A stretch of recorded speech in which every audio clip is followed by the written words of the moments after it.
ایک تجربہ شیئر کرنے جا رہی ہوں۔ میں نے 30 دن تک صبح 5 بجے اٹھنے کا فیصلہ کیا۔ پہلے دن میں نے الارم لگایا مگر 3 بار سنوز کیا۔ مجھے لگا اصل جنگ نیند سے نہیں اپنے بہانوں سے ہے۔ میں نے خود سے کہا اگر کامیاب لوگ جلد اٹھ سکتے ہیں تو میں کیوں نہیں۔ پہلے ہفتے بہت مشکل ہوئی، سر درد اور نیند پوری نہیں ہوتی تھی۔ میں نے دن کی شروعات ورزش اور تلاوت سے کی۔ صبح کا وقت سب سے پرسکون اور پروڈکٹیو لگا۔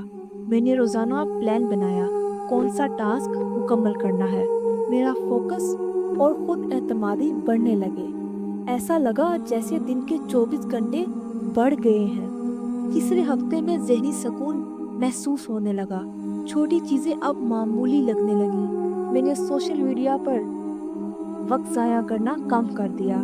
میرے دن میں نظم آیا، دماغ نے ریسیٹ بٹن دبایا، کام جلدی مکمل، نیند بہتر، ذہن ہلکا۔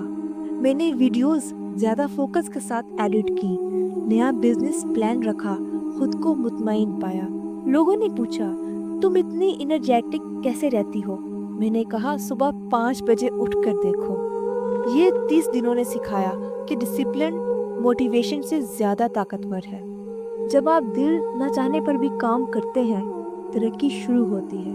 یہ 5 بجے اٹھنا اپنے وعدے نبھانے کی مشق ہے۔ اگر آپ نظم اور سکون چاہتے ہیں ایک ہفتہ آزما کر دیکھیں۔ ویڈیو اچھی لگی تو لائک، سبسکرائب اور شیئر ضرور کریں۔